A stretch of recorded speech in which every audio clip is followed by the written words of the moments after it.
Today we're talking about another strategy. Yesterday we talked about hero RB, but today we're talking about double hero RB. And I'll be completely honest, this has been a fan favorite for so many years. And if you like fantasy football, hit that like and subscribe button as we are on the way to 1,000 subscribers on this new 4for4 Fantasy Football YouTube channel. As well as if you want a ton of great information and resources, check out the 4for4 website. Use code YouTube. We'll get you 25% off of your package. This is what my secret has been to winning so many fantasy football championships over the last few seasons. So a little bit about what is double hero RB. So this is where you get an elite level running back, and you typically get 2 of them between the first 3 rounds of your fantasy football drafts. Like we said, with hero, you're really only getting in the hero an elite level running back in the first 5 rounds. With 0 RB, you're only getting 0 running backs. But with double, you're getting ideally 2 in the first 3. So with this draft strategy, like I said, it's not full robust RB where you're just pretty much pounding running back round after round after round.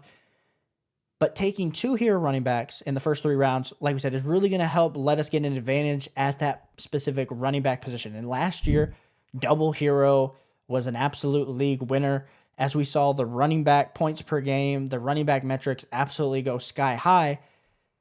But like we said, we're going to have to see how this plays out this season because I'm sure a lot more managers are going to be going double hero RB. Now, you might ask yourself, why do I need to do double hero RB? Not only did it work last year with a ton of running backs having great positional advantage, but we want to, at the end of the day, be shooting for absolute upside. So if we look at WARP, which means wins above replacement, if you hit on one of the elite level running backs, like we said, like a Bijan Robinson, like a Jahmyr Gibbs, even like a Christian McCaffrey. We could talk from a few years ago, like a Saquon Barkley, Jonathan Taylor, those huge point per game advantages. That is just so great and helps exponentially get you closer to winning your fantasy football championship. Because like we said, at the end of the day, only 1 out of every 12 managers, or maybe you're playing in a 10 league, who knows? 1 out of every 10, 1 out of every 12 win a championship. So you might as well shoot for upside. Now, we talked about this a little bit in the last video when it comes to the overall risk of injury that both positions have. So the biggest worry that a lot of people have with double hero RB is that when you look at the overall numbers, like we said, wide receivers tend to get hurt less than their running back counterparts. Now, we saw an exceptionally healthy year last season, but if you look historically since 2015, as you can kind of see, this is the graph shows the top 20 running backs and the top 20 wide receivers drafted by ADP since 2015 and how those percentages shake out. It makes you think I probably shouldn't be taking a ton of running backs just based on the injury risk alone, even if the upside is super similar. Now, like we said, the main advantage to doing double hero RB is going to be if you like chasing top tier upside and you like having a clear defined RB2, those are going to be the 2 definite advantages to doing double hero RB, especially in your home leagues, because we all know when you play in the home leagues, like you as somebody that's tuning into this video, watching redraft fantasy football content, you are a 1%er. Your league mates are not tuning into YouTube doing any draft strategy, and they've been playing fantasy football for so many years, they just continue to do the same thing over and over again, which is hammer running backs. And so typically, running backs tend to fly off the board super, super fast. In a year like this year, I'd say there's probably about 12 to 15 running backs that I feel pretty confident in. Then things get pretty dicey pretty quick, and that's where the RB dead zone is happening right around round 5 typically. But this year I'm even starting to see it kind of hit the middle of the 4th round. So, and like we said, in the past few years, even in the RB dead zone, we've had some pretty big breakouts. Like a few years ago, we had DeAndre Swift, Isaiah Pacheco. Last year, we had a guy like a Bucky Irving absolutely emerge, but we've also seen a ton of guys bust in that range. And so this year, like I said, I've seen a lot of that creep into the 4th range. So the 5th and 6th rounds are pretty desolate at running back. Maybe unless you get one of these rookie level running backs, but they're also getting pushed up the board. Like we're going to see Trevion Henderson probably be a 3rd to 4th round kind of pick in your redraft leagues, if not a little bit earlier. So let's kind of dive in and let's do a little bit of a mock draft when we jump into the draft, the thing that you're going to notice, if we're going to take the 4th pick, we're going to see maybe do we get a running back that falls to us in this overall range. We shall see. So we're kind of sitting on the board here, and the biggest thing is we got Jamar Chase, Jahmyr Gibbs, Saquon Barkley off the board. So Bijan Robinson kind of falls directly into our laps, which we absolutely love to see. So we'll draft a little bit of Bijan here. And I don't know why the draft board is kind of getting grayed out, but we're going to figure that out as we go. That wasn't what I wanted to do. I just need to unhighlight myself. That's what I needed to do. So we see Chris McCaffrey, Ashton Genty, Derrick Henry off the board. So we're here, and you know who falls into our lap? It's going to be a Bucky Irving. So we're going to go double hero. I was hoping someone would fall. Bucky or Jonathan Taylor was kind of going to be my pick there. But we're going to be back on the board, and we got our 2 elite level running backs. But guys, this is going to just be for the memes. But double hero, we could typically, like, the best player available right now on Sleeper ADP would be like a JSN, which would probably be a really well-balanced roster.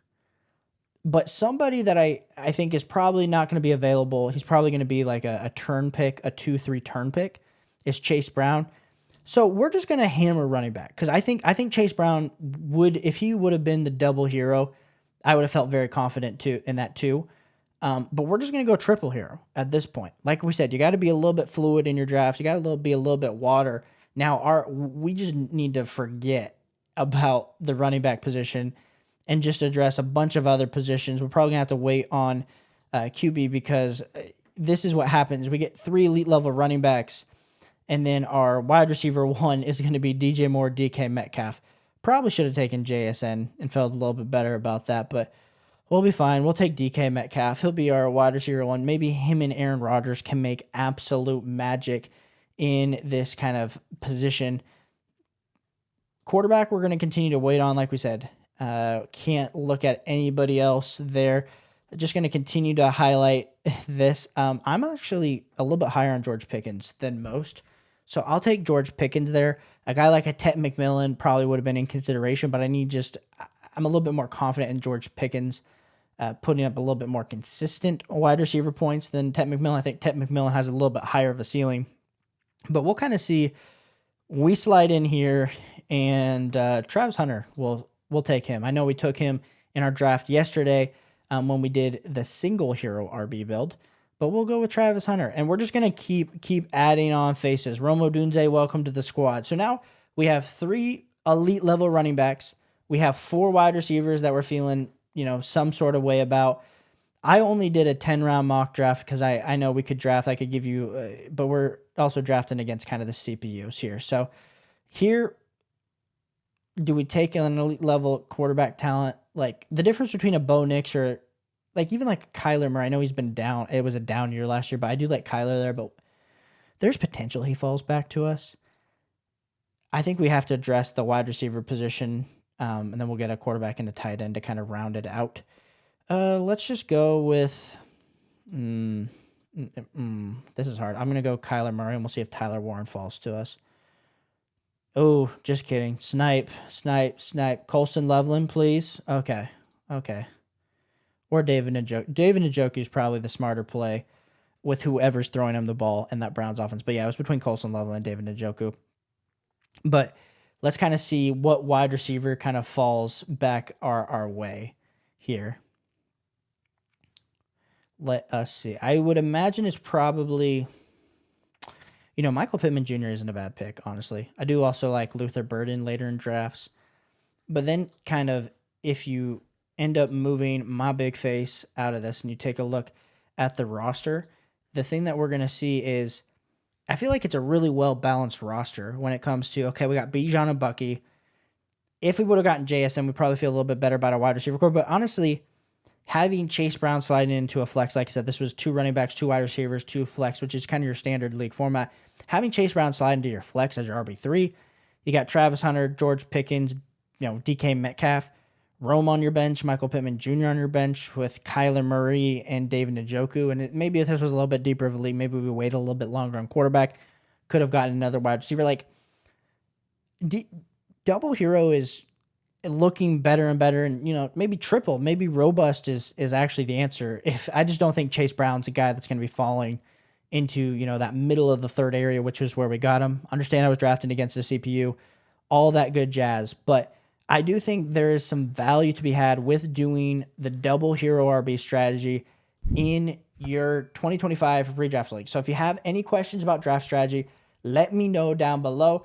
This was a super quick video where we kind of highlight those strategies. Let me know what your favorite draft strategy is heading into 2025 fantasy football. I think there's just a lot of good things with all the strategies. Like we said, people are winning using hero. We saw last year the running back renaissance kind of pushing running backs back to the forefront. So now people are screaming from the rooftops, do robust RB.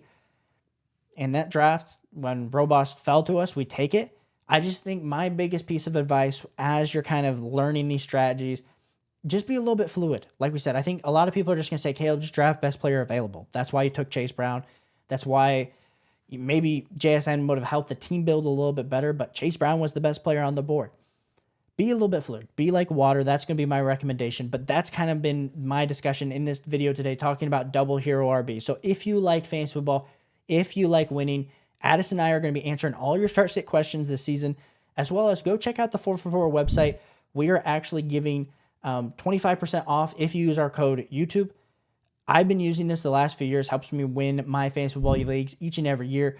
Bunch of great tools, bunch of great creators over there. So go over to the 4for4.com website and check us out, as well as hit that like and subscribe button. It helps us out a ton. Appreciate you guys, and I'll catch you on the next one. Peace.